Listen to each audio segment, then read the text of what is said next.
the thesis, and then we'll have the presentation between 20 and 30 minutes. We will then open it up to questions from the committee, which is me and is the CHC representative, and Max is the primary thesis advisor. And then, should there be time, we'll open it up to questions from our audience. We'll then ask you to leave briefly and don't go far so that Max and I can talk about the thesis, and then we'll invite you back in. So I just found out that it's a switch. Oh, that's nice. Technology is innovative. Max, do you have any few words about this? Sure. Couple words. I think that I want to give Gracie a lot of credit for her independence in working on this thesis, particularly as I have been on sabbatical. In terms of the thesis itself, I think it's a really, sort of interesting question that comes up not rarely when we talk about games, but as it's, the question of how games reflect politics or sometimes impact politics, as they often do. So, I think that looking at metaphor has been really interesting, particularly as it is a board-looking game. It has a lot of, it speaks to maybe a very not niche, but instead a well-developed group of people that are game players. So, I was intrigued by the findings, and I look forward to the presentation and the conversation afterward. So that's a few words. Thank you. More than a few. And it worked as your mic check, so. Great, even better. Thank God. Okay, so I'm gonna wait for this timer so that I know I can go. All right. So hello everyone, my name is Gracie. I'm doing this thesis as a part of the CHC and the SOJC Honors program, and I am looking at politics and video games, the link between reality and fantasy in metaphor REFANTAZIO. I don't think anyone here cares, but this will not be spoiler free because I've definitely advertised this game to hell and back. So, just for a little agenda seeking, we're going to talk introduction to methodology, questions, the limits to this study, introduction to metaphor as a whole, because that honestly was one of the big challenges, was just introducing this game in general. The price model, which looks at how games can be looked at as impactful as political entities. Then we're going to look at the 4 categories that I kind of coded the game as I played. Hope as a byproduct of fantasy, which we'll get into later, and then conclusions in the Q&A. So first, the introduction on the thesis. Metaphor, the main question I kind of wanted to ask with this was how can metaphor set itself as a, quote, politically important game while still being classified as a entertainment game? Because there is a very, when you look at academic literature, there is like a distinction between the two when coming into the genre and such. So and then going into that, how does the price dimensions model reinforce metaphor's stance as a politically important game? And to what extent does this game reflect contemporary American political fears through fantasy storytelling? That's a very important thing to note, that I am only looking at this game through a US political lens, because that is the one I'm most comfortable with, and it's frankly the most boldly one we mostly know. In terms of methodology, I did a literature review just as like kind of background context in terms of politics and games, and also how metaphor has been viewed by the journalistic standards, how journalists have viewed metaphor. And then I also conducted a thematic content analysis where I essentially played the game and kind of just sorted everything into a bucket of categories. We can get into that later, and then just coded it as per such. And then for limitations for the general study, I only did the main campaign, because this is an 80-hour game in total, and for an undergrad thesis, that doesn't seem reasonable by any means necessary, especially with a game that hasn't been studied at all through an academic lens. So I only did the main campaign, none of like the extra side quests or what have you.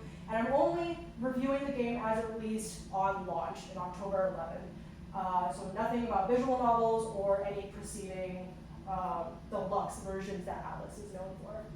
And then, I'm so sorry, that's blocking the bottom. As a result, I want to prove that Metaphor is a culturally significant game and can still harbor those political themes, and show that games like Metaphor can gamify exposure to political environments, and that players may or not be familiar in, and give them a kind of, quote, reality check. And also, I want this to be opening the gateway to study Metaphor as something more broader, because this is such a richly dense packed game, and that was like one of the problems getting into the study, and I hope that someone can pick up from where I left off. So this is an introduction, not going through all this, but Metaphor released on October 11th, 2024. That's really important. It was developed by the same people who made the modern Persona trilogy, which often speaks about, societal values and like rebellious, like teenage values in that high school setting. This is a departure from that, and is more adult, fantasy, more, serious topics. And it takes place in the United Kingdom of Uchronia. Uchronia's king is assassinated within 5 minutes of the game, leaving the kingdom void of any rulers or heirs to take the throne. It begins the term of the throne, which is basically a democratic election. And the people vote for whoever they think is worthy. And whoever, I believe in the game, it's either October or November, that is quote election day, and that whoever has the most votes will be crowned the new king or queen. You play as the protagonist, who comes from an orphaned, isolated life, who fights for the crown with his own goals, and the story is extremely complex with themes of racism, classism, religion, so on and so forth. So I picked for my lit review to really just pick apart a lot of what the news cycle was about this game. These aren't so much like reviews as much as analysis. So you can see on the left, there's the year's smartest game as Is Civil Democracy Just a Fantasy by Washington Post.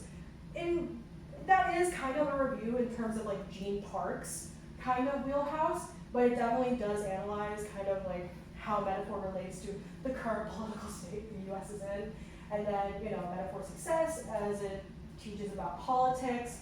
Metaphor is one of 2024's most important video games, and so on and so forth.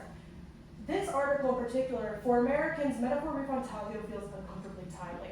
I want to emphasize this because this game came out October 11, 2024, notoriously 1 month before the US 2024 presidential election. So a lot of people had this in mind while playing the game. And to further go through that, this game is oddly prophetic in what it talks about. I'm not going to say that the developers had any, input on any of the events that happened. And also, you can take inspiration from like historical events to make gameplay values. But some of these are just kind of too on the nose. So, example, the burning of the ancient Elven sanctum out of spite against their race and to prohibit an Elven leader. The Palestinian genocide has seen the near destruction of its territory due to Israel's invasion. The shutdown of the Mage Academy to consolidate magic and knowledge. Attacks on higher education and funding cuts directly from the federal government. The fantasy novel that is very key to the game. It depicts an idealized utopia and that was banned by the church. Historical book burnings and book bans. Replacing the church's old, dead, main candidate with a new, younger, and arguably more popular candidate so close to the election date. Vice President Kamala Harris takes over as the Democratic nominee months within the election day after President Joe Biden withdraws. 3 failed assassinations attempt of Louis Guillermin, who is the main antagonist of the game, and the several assassination attempts on President Donald Trump across his political career. So it's extremely pathetic in that way.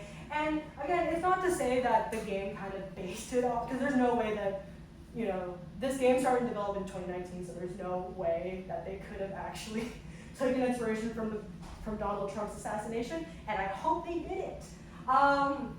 So in terms of like how that can relate to everything, I chose to use the price dimensions model, And the price dimensions model was offered by Jennifer Soto de la Cruz in a way to relate how the game can relate to reality, or how a game can relate to reality and how its political themes can be taken by the players and be brought within out of the game. So there's 5 categories within the price dimensions model: participation, representation, ideology, conflict, and education. Participation is kind of just civic engagement, engaging with your politics, your democratic elections, and Metaphor demonstrates that through the democratic election that happens, through the Tournament of the Throne, and also the protagonist, you the player, becomes one of the central candidates, so you are also within that process of candidacy. Representation, the player learns more about candidates and why they run, and also a large chunk of this game becomes a two-party system. And it's basically the church versus the main antagonist. So it represents kind of how our US modern politics are kind of viewed in that way as well. Ideology, what kind of campaigns and ideals are presented throughout the game. Louise Weaver, the main antagonist, stands on authoritarianism, the church stands on its religious beliefs, and you, the protagonist, stand on equality and equity.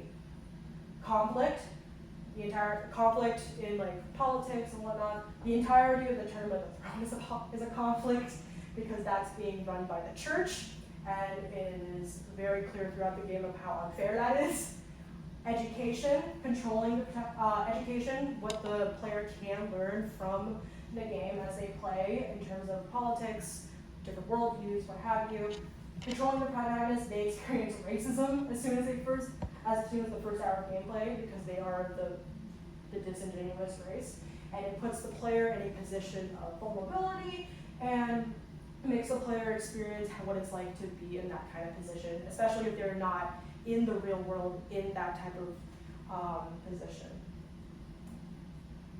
So then we're going to move on to the 4 ideas, which shifts onto the second half of the season study. Essentially what I did is I made a code book alongside the game with 4 different categories, and if a moment or line or a cutscene aligned with the category, I just placed it in the bucket and then moved on, and then after the fact, go in and code all the findings and reinterpret that into the thesis, and there we go. And then these are the 4 categories, which will be further expanded here. So political hierarchy, as it's defined in this thesis, is how the governing and leading bodies are presented and how they are defined specifically. So in this game, it's going to be the church, main antagonist, different other like nobility, what have you.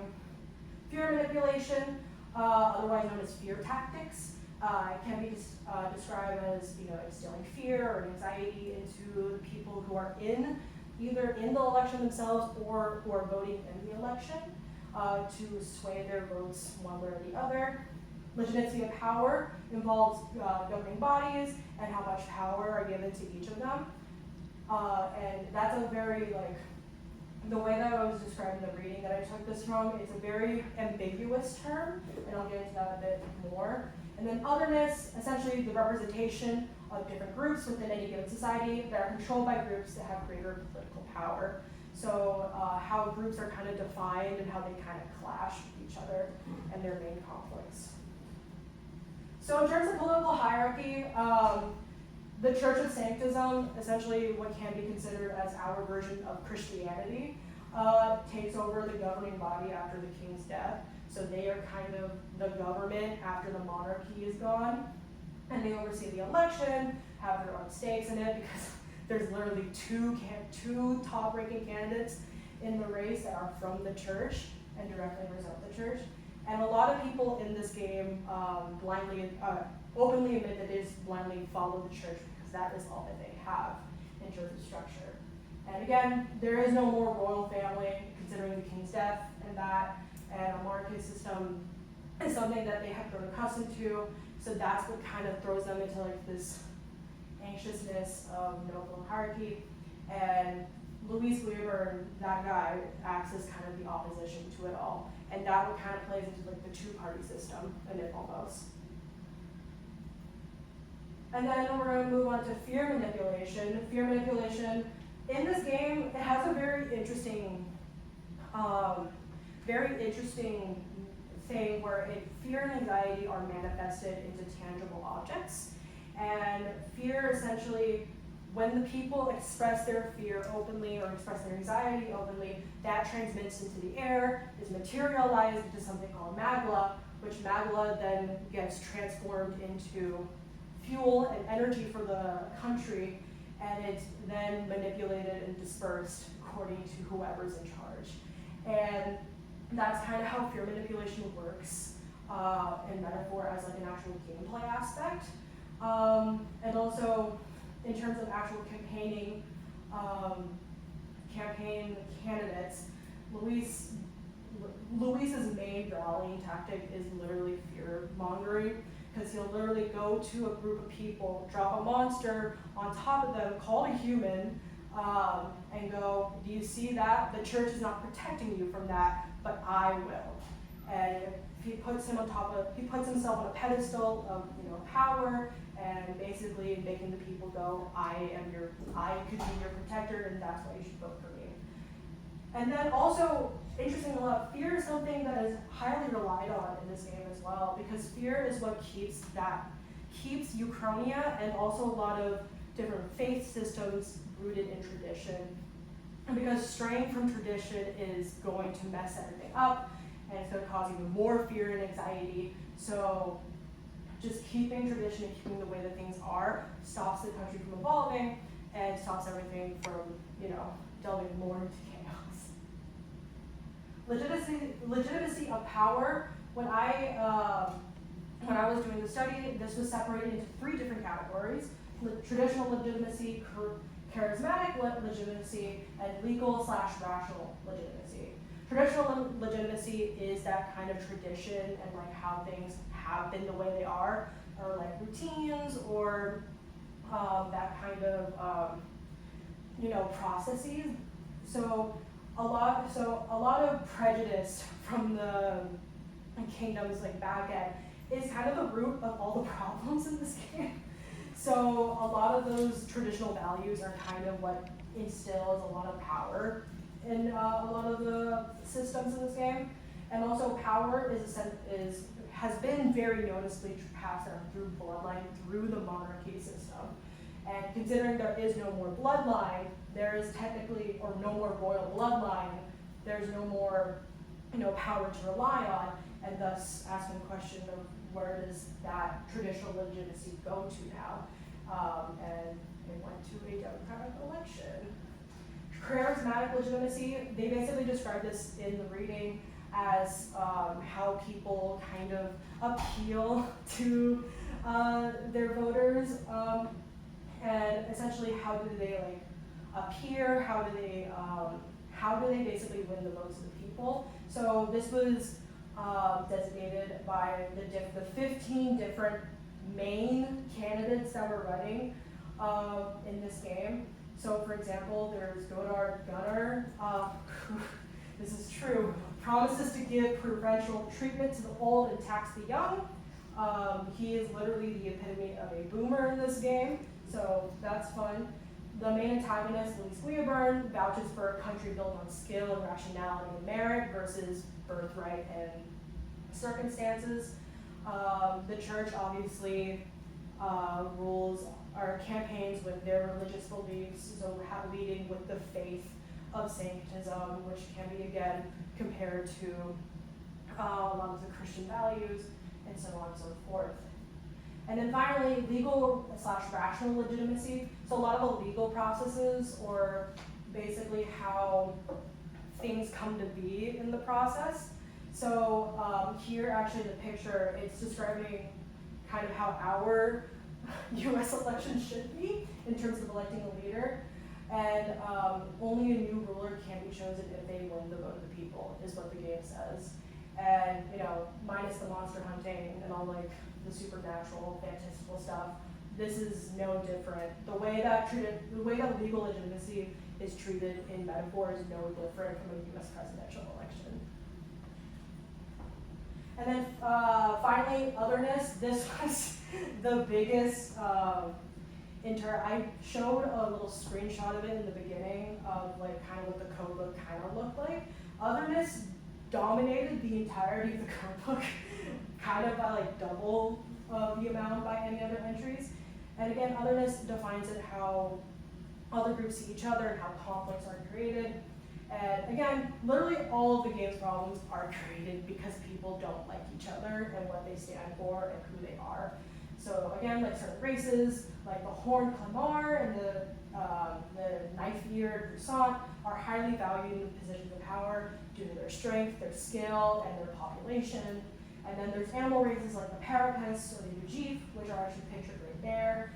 They're more animal-like, and they're more susceptible to not being taken seriously in positions of power, and you rarely ever see them in the game actually as someone higher up. You actually see in like the poor slums area of the game, you actually see more parapets than anything. A lot of them starving, a lot of them, you know, a lot of that environmental world building where they're just kind of just rotting on the streets.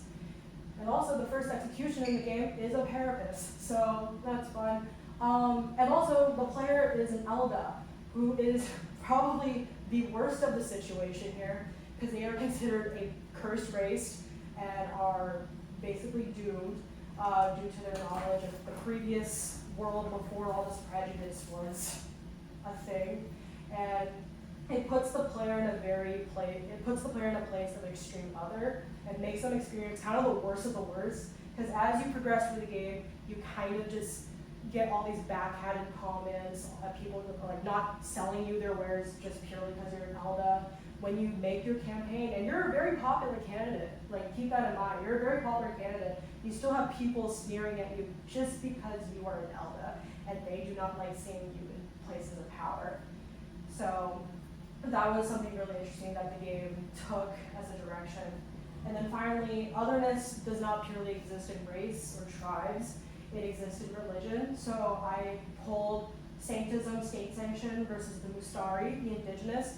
They're both, Sanctus is the overwhelming religion in the game, and it's something that's dominated all throughout the country. Mustari, indigenous, is something that's looked down upon by the Sanctism because they do not believe or kind of disown all their beliefs, and they kind of deter interaction with the indigenous to the point where they kind of isolated them on their own island. And if you go on a pilgrimage on their island, good luck, you're not coming back. So they kind of are at odds with each other, and they're both also they're two religions that are very rooted in tradition. Sanctism, again, believes in their like Christianic kind of beliefs. The Mustari are very protective of their own beliefs and their own tradition, and if someone, an outsider, like you, the player, and your party, comes in and kind of just talks to people, people are very apprehensive of you and going, you're not like one of us, why are you here? So all happy stuff, guys. And then finally, I put 4 asterisks in the title of this because that was what I was going into during the study. It was just the 4 of those categories in mind. I played the game beforehand too, so that was kind of, I had kind of this negative impact going in, and I think just because of the state of the world, that was kind of how I approached it. But I realized midway through doing this thesis that if I don't talk about how hope is kind of described in this game and how hope is kind of integrated into their political processes, that it's not only disingenuous to the game's craft and themes, but it's also disingenuous to its entire thesis, because hope is as much as hope is essential to the political processes as it is, power legitimacy or acknowledging all of the bad, kind of.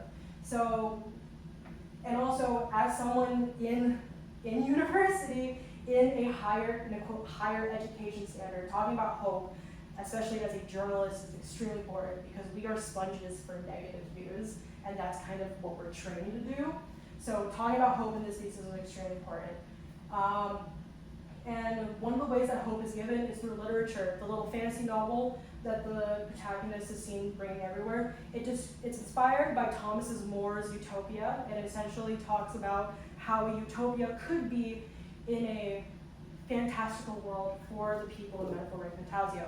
The plot twist is, though, that the utopia that they describe is essentially mirroring our reality. So all skyscrapers, democratic elections, the freedom of practicing religion, the freedom of free speech. You know, if a leader does something bad, we legally have the ability to take him out of office, if that was the case. So it speaks of utopian society, and a lot of what that book does, it basically asks the player, both the player and the people who read it in the game, how can that type of utopia be achieved in Uchronia or in our world as a whole? And it's essentially a advocacy for change and leaving players with the message that, you know, hope is not fictitious, is political necessity towards the ideal society, and essentially gives off the message. The final message of the game is essentially, you know, change cannot happen unless you have kind of hope in the fact that it can happen. So that's something that was really important to this game's messaging. And if I didn't include any of this section, again, it'd be very disingenuous to what the game is about, and kind of putting like a very unweighted, not unweighted, like a weighted perspective on how politics are kind of viewed as a whole. Because again, when you think of politics and like nowadays, you kind of just don't want to hear about it. You're kind of tired of it, especially of all the negative stuff. So this is extremely important to include in the findings. All in all, Metaphor is a game connected by all its themes, all of which correlate back to reality in which the player may be using in the game to escape in the first place. Games are used as an escapism, so this kind of thesis is trying to reflect how, you know, the game can reflect back onto the player about their world that they are, quote, trying to escape from. It also advocates for change and trying for political and civic engagement. And it is a game inherently built for entertainment and not political commentary whatsoever by what the academic literature says. It is not something that is built with a specific agenda in mind. And actually, there are several interviews with Katsura Hashino, the director of the game, who said that there was no political agendas or anything to abide by. He just wanted to make a good game, a good fantasy game. So this game can still have a very significant political and cultural impact and provide that kind of commentary with the rigid yet shifting systems of politics as we know it. Kind of the next steps, again, the hardest part about this thesis was that I was the first one to do anything with this game in an English-speaking capacity. So really the sky's the limit for this game. I would really love it if someone were to go into the theological themes and more of like the religion aspect of it, because that is a huge chunk of, you know, politics and also a lot of themes in this game. And also further analysis of the antagonist Luis Guiber, because in my opinion, he is one of the best written antagonists I've seen in video games, and he really makes the player question of like, do you want to join him, or are you guys speaking the same, like, are you guys having the same ideologies, what have you, minus all like, you know, killings and stuff. But, yeah. Before we go though, I would like to, I lost my glasses, that's so cool. Oh no, they're right here. So, there was supposed to be a video that was essentially, if you did not pay attention to a single thing I just said, there is a video version of this coming out that is not me just recording the thesis. There is a political version, there is a video version of this coming out. I just got really sick. Fun fact, I got hay fever like the last 2 weeks, so that's what stopped me from doing literally anything. So yeah, there is a video coming out, and I will get that done. And that's the thumbnail, and I commissioned my good friend Carly for all the portrait work and stuff. So literally everything's there, I just have to edit it. But you know, I'm dying on the inside. All right, and that's it. Thank you.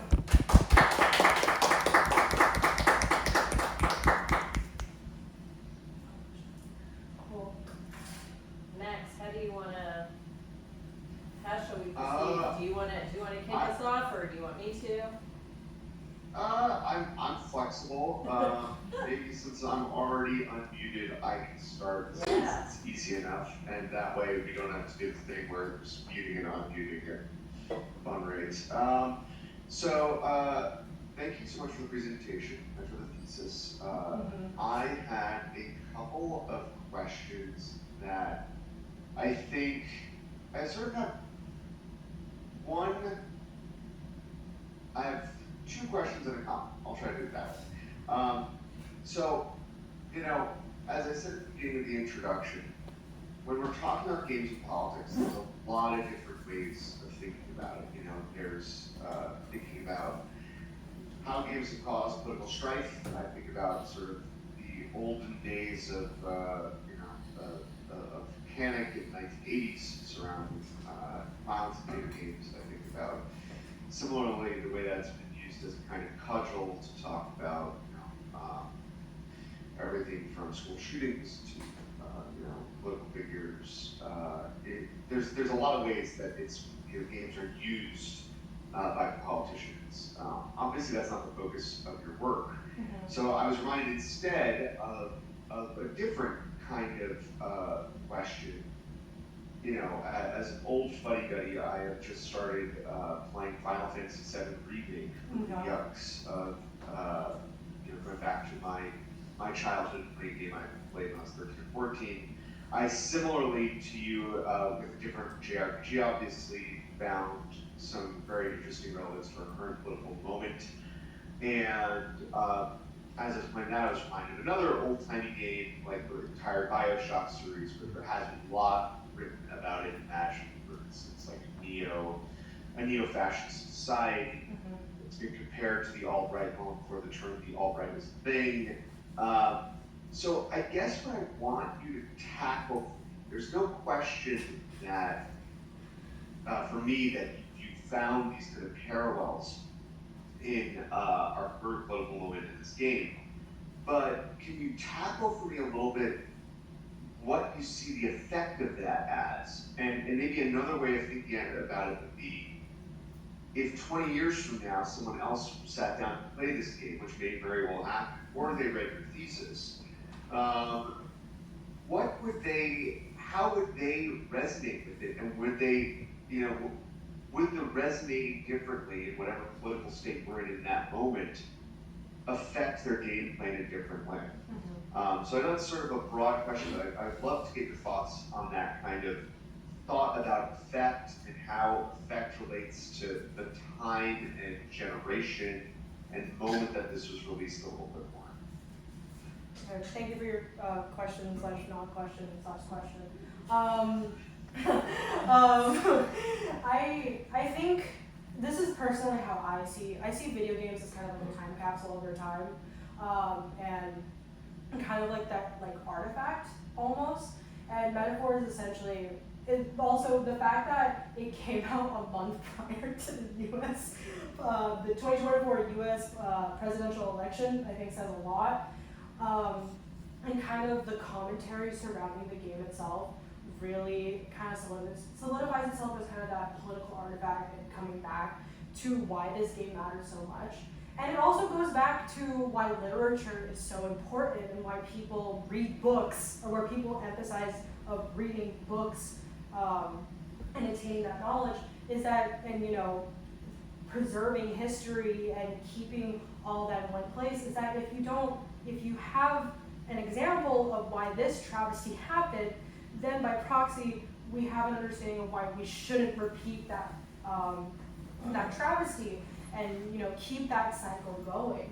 I think also Metaphor with themes of political themes, whether it's otherness, powers of legitimacy of power, all that kind of stuff, that stuff will never go away. Unfortunately, racism will always exist, which is a very unfortunate fact. And it's not something that, unless we truly are able to achieve a utopian world, which by God, that'd be great, this game will always be relevant in that way. It can always be applied to what is happening in that moment. And also the parallels that I have taken in this game, the ones the ones that I have taken in this presentation and the ones I also have in my thesis, the whole 3-page table that I have of, you know, parallels, like that was only like, I only picked those when they are the most relevant, or like the ones that I thought of first. So a lot of the events in the game could also be relevant to other people and how they view politics and such. And again, I looked at it through a US political lens. That's not to say how it can be looked through a Filipino lens, or a Japanese political lens, or like a European political lens, which have all different, you know, political scenes that are vastly different from ours. So that in a sense can be important. So again, I think it just boils down to that metaphor is an important artifact of its time, and it's something that can be applicable to anyone. It's just, you know, how they interpret it with their No, I think that makes a ton of sense, and super interesting. I mean, like, it's interesting and worth reflecting on the time period that this game came into being, right? Like, it literally sort of starts development right as the first Trump administration is coming in. But it is from a Japanese developer, and it releases by the start of the second Trump administration. Mm-hmm. So that development pipeline is interesting because it does sort of ground your argument in really interesting ways, temporally. And I think it's worth reflecting on that. But you said two things there that leads to kind of my second question. I guess I now have a third question, I'm sorry. But like you said, okay, so this is about your interpretation and how that's really important. And then you also said this kind of like public discourse about it. And I guess I was wondering why, in the thesis and even now, you sort of foreground your argument with this kind of journalistic, hey look, you know, this is what people are talking about when it comes out. Mm-hmm. But I didn't necessarily see you talking about that as a way or mode of analysis or discussion, because in my mind, you know, games journalism as a way of reflecting not just how you personally interpret it, but how a whole group of thinkers started to, you know, create a discourse and a frame around the game is really important. So I guess I was wondering why you didn't dive into kind of like the game journalism side of things, and why you're sort of thinking about it mostly through the lens of a personal interpretation, especially when you're a journalist yourself. And you know, and the power of journalists in this context is they don't just do their personal interpretation, but they create frames by which the public can understand things. So can you tell me a little bit about like why you did not bring in kind of a journalistic lens or journalistic literature into the work?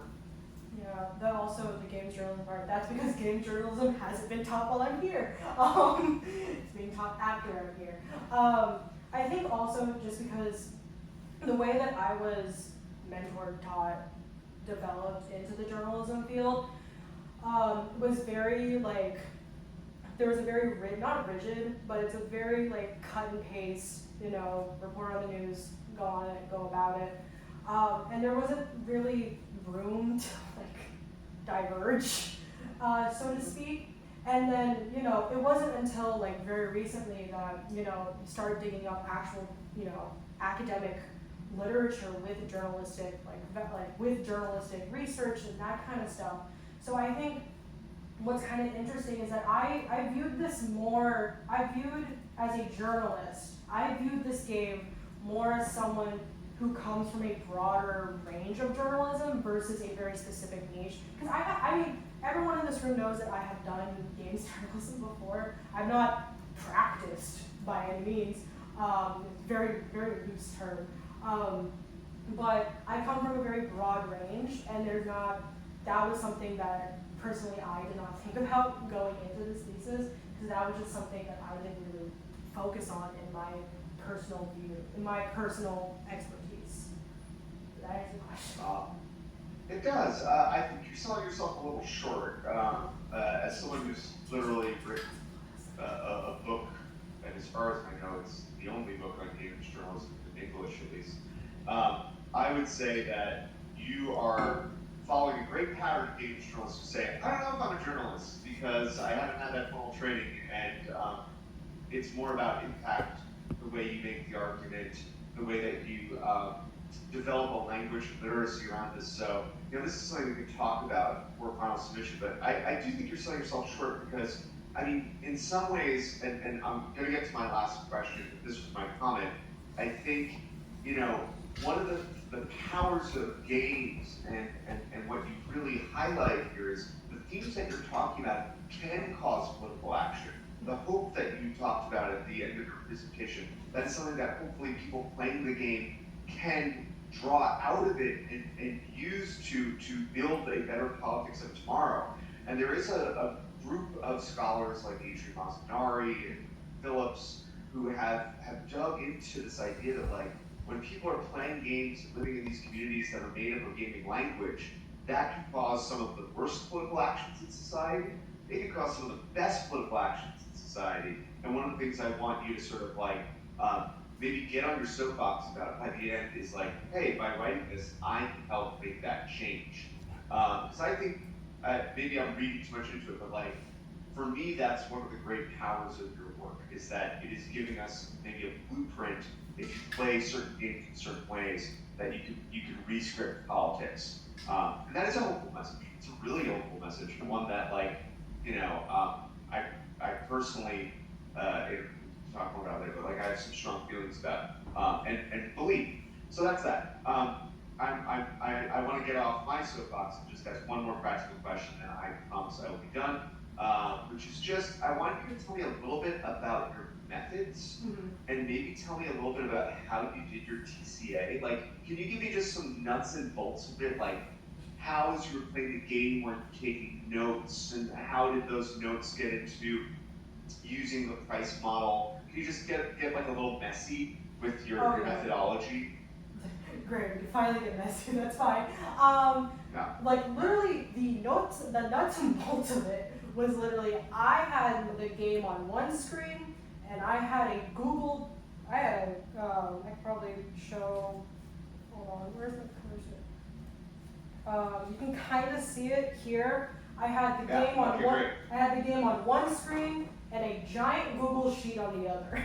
And basically, whenever something ticked off the mark of one of those categories or more, who knows, I basically log in that whatever happened or the line that was said and just shelve it and keep going, because this is an 80-hour game and I did not have time to this is the reason why I also did not delve into the side quests or the follower bonds, which are equivalent to the confidant system in the Persona games that Atlas is known for.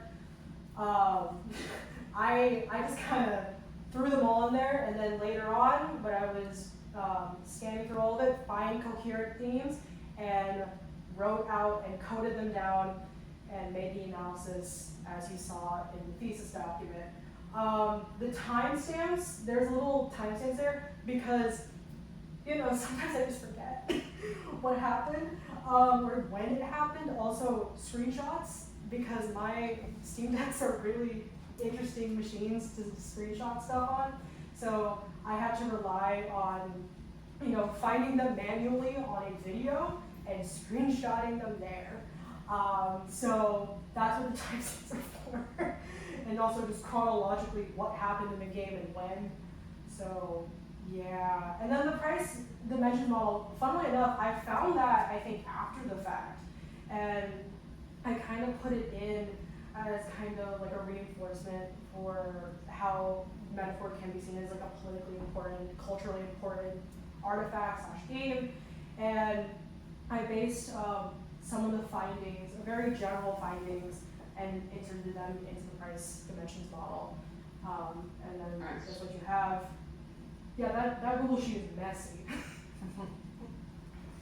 Messy's okay. Yeah. And also, there are plenty of concurrent methods that have come out of game studies, like playthrough methods that or walkthrough methods that that fit this very well.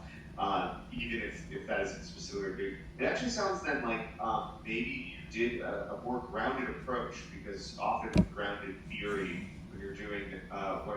describing, you start off with almost no assumptions, and then you find theories that fit the assumptions that you have. It sounds like that actually might be, in some ways, what you've done, is you came in, you're doing this coding, and then you re-theorized what you coded in order to fit this price model because it was a neat fit.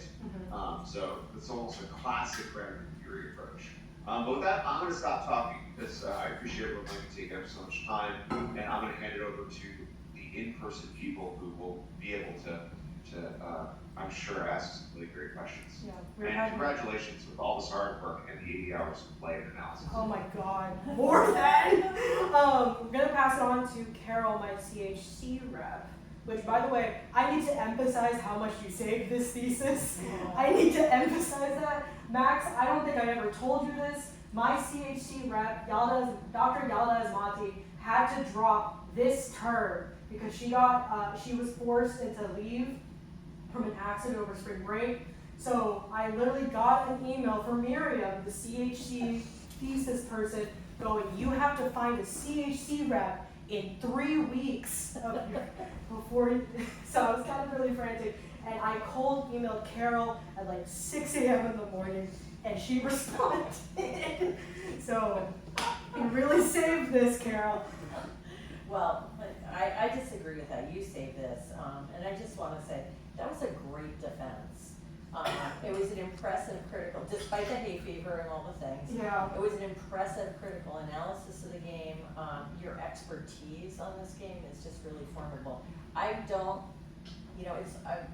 often find it hard to listen to people for long periods of time. I could have listened to you for another 2 hours. So I'm looking forward to the video. Oh God. And the thing that I love about working, and I came in very late in the day to Gracie's project, but the thing I love about working with people on their theses is that often you write yourself to insights that you don't understand at the beginning of the project or when you're starting to write. And so there are a couple of things that I wanted to push you a little bit on because I think they're insights you write yourself to that really strengthen and transform the whole project.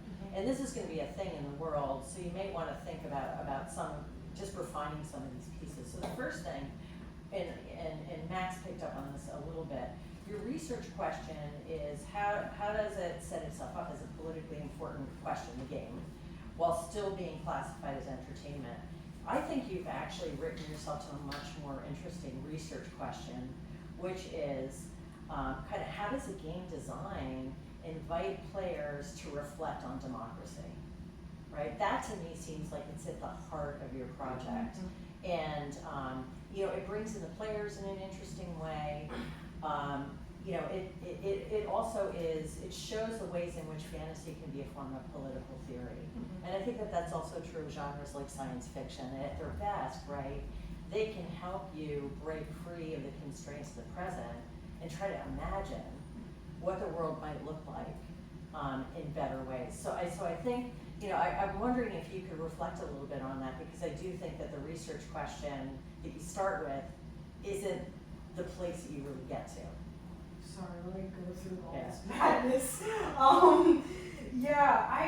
I'm gonna be honest. I think the disadvantage to developing this thesis for as long as I did, because I've had this in the bag, God, literally I think since the end of 2024, and officially proposed it during my prospectus in Spring last year. Spring last year, 2025 spring.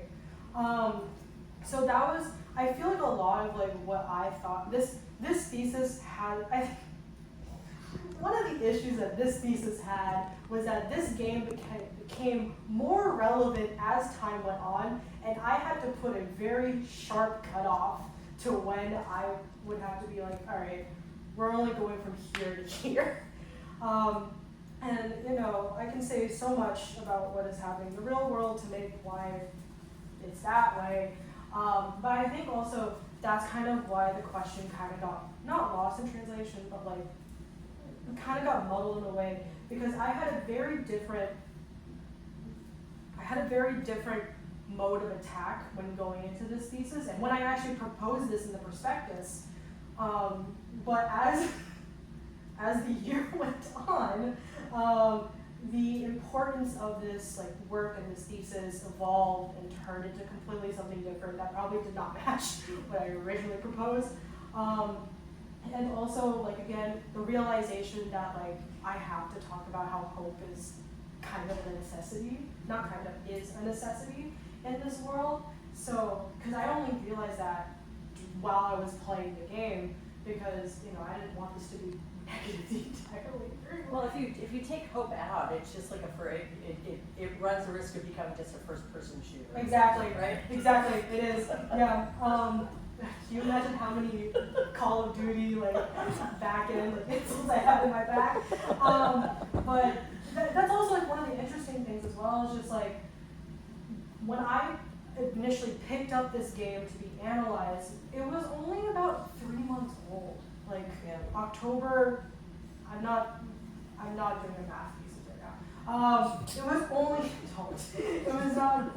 it was not that long into its like kind of longevity and spotlight. And actually a lot of the articles that I pulled for this game in that literature review were kind of after the fact, because a lot of I mentioned this in the thesis, that this game was more or less, when it came out and it came out with like raving reviews, like 1 million copies in its first day, which is unheard of for a JRPG. 2 million in 9 months, like multiple Game of the Year nominations, like best narrative wins, like all, like it's such a rideable game. So it had a lot of hype to it, and also it was considered the publisher Atlas. This was kind of considered their quote anniversary game, because I didn't mention in the thesis because it's not really that relevant, but they shoehorned so many of their own references into this game. So a lot of commentary around that game, around that time, was centered about like how cool it was, or like how hype it was that Atlas is finally steering away from a different, like a high school setting or whatever. So I think also then later on approaching it, because I also played it on release, so I had that hype as well. And being like, oh, this is cool, like it's a political game, I can do like a thesis about it, that's cool. But the longer you let this like essentially marinate and like and actually coming back to play it, because I think there was like a year that I didn't play this game from when I finished it in November of 2024. Coming back to it, it was kind of like, there's like a very rich messaging into it that you don't really notice on your first playthrough, or as someone who is a fan of like the genre. Well, you might want to mention again. I think about the game. You know, I haven't played the game. I read a little bit about the game so I could understand it. But it's called Metaphor REFANTAZIO, Yes. right? And so it invites you immediately to think about symbolism. And I think in that way, it's going to wind up being a more durable game than if it was actually grounded in contemporary politics, because each set of players is going to reactivate kind of new meanings from and with the game. I think also, like, Metaphor, one of my favorite quotes, I put this in the thesis because I just loved it so much. Metaphor REFANTAZIO about its political messaging is as subtle as a brick through a window. So it's so on the nose about so many different political issues and systems that you kind of just I don't know what the word is, like you kind of just not overlook it, but you kind of just go, oh, it's like how Call of Duty like puts you like West versus East, or like that kind of like political messaging. Like it's very on the nose, that kind of stuff. But this game, especially for Atlas, a Japanese publishing studio that is able to go into these kind of themes of like racism, xenophobia, political hierarchy, that kind of stuff, it's kind of unheard of in this space. So it's very interesting to have them play this game and then replaying it and having that kind of idea. Yeah, that's great, thank you. And then the second question I have is, so you introduced the price model, right? And then you have your own categories of analysis. And I found your categories of analysis far more compelling than the price model. And I was wondering if, like, you know, if you were to revise this or change this, right, I think maybe it's a confidence thing, like you feel like you need an official model. But again, your own model and your own categories of analysis seem to be, to me, to be more applicable and more compelling than the price model. So if you were to write this again, would you consider sacrificing the price model and maybe just like doubling down on your categories of analysis that I'm assuming grew out of the methods that you used? I think what's really interesting is I also don't think Max remembers this. The 4 categories that I chose for this were not the categories I proposed during my perspectives. Those are not, like these are completely different. These are not the 4 categories that I ran on. Again, they Max told me during feedback for perspectives that like, don't worry too much about like having those pre-existing categories and kind of just play the game and just see what happens. Yeah. Like that's kind of what happened. And then as I was doing the literature review, the price dimensions model came up, and yeah, kind of like the superficial of having something as a background. I kind of treated this as kind of like just like context and background, something, because it's like one of those things of like, if someone not in the game studies or like that theoretical realm comes and tries to understand what I'm doing, that's what this exists for. And then if you're a fan of the game or more familiar with like kind of how games work in that kind of sense, then that would appeal to the other side. So yeah, I like yours better. Yeah, thank you. Yeah. Hear that the dean said that.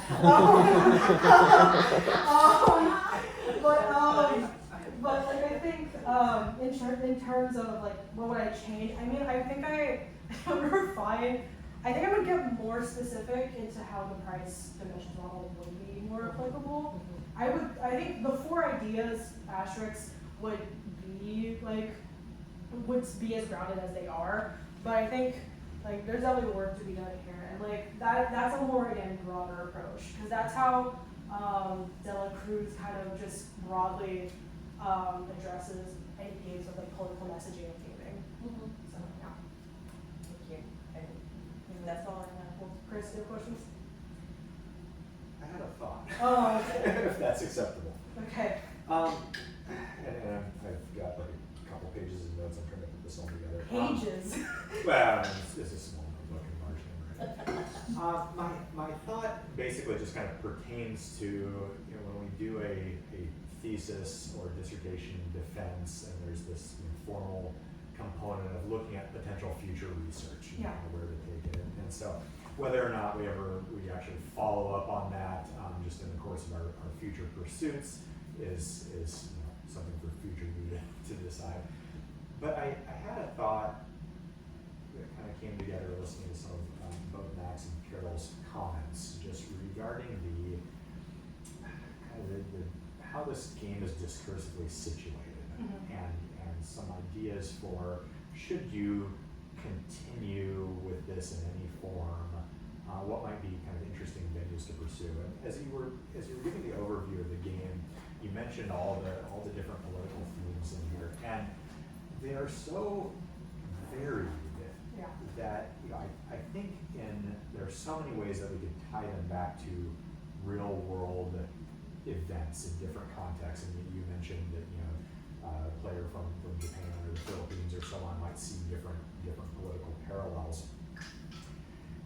But then at the same time, the conditions of the game's production or release sort of fix it already within kind of this certain discursive moment. It's coming out at this time where even though the game itself might be kind of doing a number of different political topics and themes, we can really easily tie these back and say, hey, I'm finding parallels here. I'm finding parallels, in the Trump administration and the sudden Joe Biden stepping down from his candidacy and being replaced with Kamala Harris. And so I think that's very interesting. Just what seems like a much broader potential of the game that, as I think Carol had mentioned, different players, and especially going further in time, will be bringing their different values, different interpretations to it. But then to go to the question that Max had about you started out looking at all the different news reports, and I think that's really interesting because that kind of fixes the discourses around this game in a very specific context. You've got all these different journalistic outlets saying this is incredibly relevant today. This is the game of the year because of these themes, which. Like I don't have a question that comes out of this, but I think that's fascinating in seeing kind of a contingency of what this game means in this particular moment. And then you go on to talk about hope being this substantial part of the game's themes, and again, it would fall pretty flat if you didn't have this hope aspect. But for the hope to be meaningful, or as far as the game's narrative goes, it needs to be responding to and almost grounded in these. It's almost like it seems like it takes its power more from these real world parallels or connections that we're supposed to make, as you said, kind of this is where we take just this game's theme and say, okay, how can I have this more hopeful outlook on our world? And so I just, like I said, the typical more of a comment than a question. But if you were to go further in this, I think that, as far as what interests me, I think that's kind of fascinating, is again, looking at this far more discursively, again, the potential discourses, the various parallels to authoritarian politics, the significant amount of research that's been done on what defines an authoritarian state, what doesn't, as just looking at one particular character. But then again, all right, we have games journalism, various practitioners here that are identifying this game as meaningful in this regard, in this particular political moment, and then what sort of discursive formation is resulting in that it may or may not carry with the game into the future. It might be that someone visiting this 15 years ago may see the game in the same light that you are now because of these contexts, or they might have hopefully not a whole new host of worries to connect it to. So again, very, very broad, but I feel like there's some very interesting threads to continue running with, should you so choose. So what you're saying is that there's a potential for a master's dissertation on it. That's the logical next step. Master's and PhD, and then wherever the hell this takes me. It's a good start. It's a good start, yeah. I mean, I think back when I talked to you about this, is that there's literally no academic, as of right now, there is no academic literature about metaphor in the English-speaking capacity. I believe, and the most, it's mentioned as a kind of a citation or a reference in a lot of game studies works, but it's not the focal point that you would see Final Fantasy VII or BioShock are to that capacity. So I do see the potential. I'm just in terms of what I propose as next steps. I'm not a theology person. I am religious, but not academically religious. So that's not something I would personally go towards. But I realize that too, that I'm looking at this from essentially 2024 to 2026, 2 years, and just making this. It's like if I made this 2 years from now, 2 years from then on so forth, the commentary surrounding the game, the commentary that the game gives out, and would be complete. The relations would be different. Again, the parallels that I chose for this thesis and to display were very general, very on the nose, quick of the mind of what I thought, again, and a lot of what happens in metaphor, that's just something that will exist forever, political systems, otherness, that kind of stuff. That's just something that will always forever happen. And I think if there were to be further research, that would kind of be a time capsule-esque of what happened in that moment to make it relevant again. And I would see that this game would continue to be relevant, further than just being, a JRPG. So, yeah. Thanks. You guys have questions? My question was also kind of on next steps of research. I didn't question. But how do you think that analyzing like the side quests or like the additional relationships or the parts of the game that you didn't analyze, how do you think that would build upon what you did? We have 20 extra pages. 20 extra pages. Great question. What's actually very interesting is, so the follower bond system, how that works is you spend time as the protagonist, as a candidate in the race. You spend time with different people from different walks of life, whether they're from your party or, you know, people trying to rebuild a community, or another candidate who's fighting for their tribe, or a little kid who's trying to understand why the world is the way that it is. So I think there was a lot of potential to kind of expand on those stories and take from that and bring it into the 4 categories that I proposed. And they would be more explicit examples than the ones that I gave.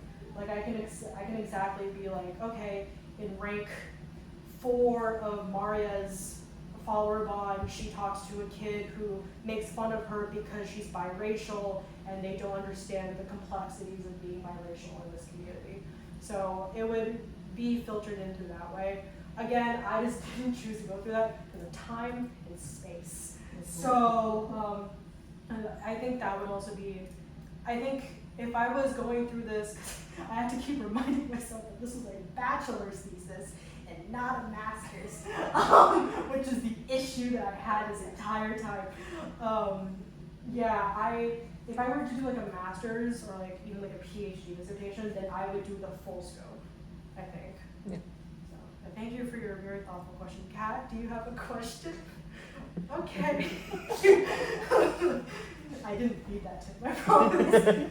All right, I think besides that. So could you make Max big? Okay, let me see. Here, Max, if I can find the cursor. Max, they tore apart like how this room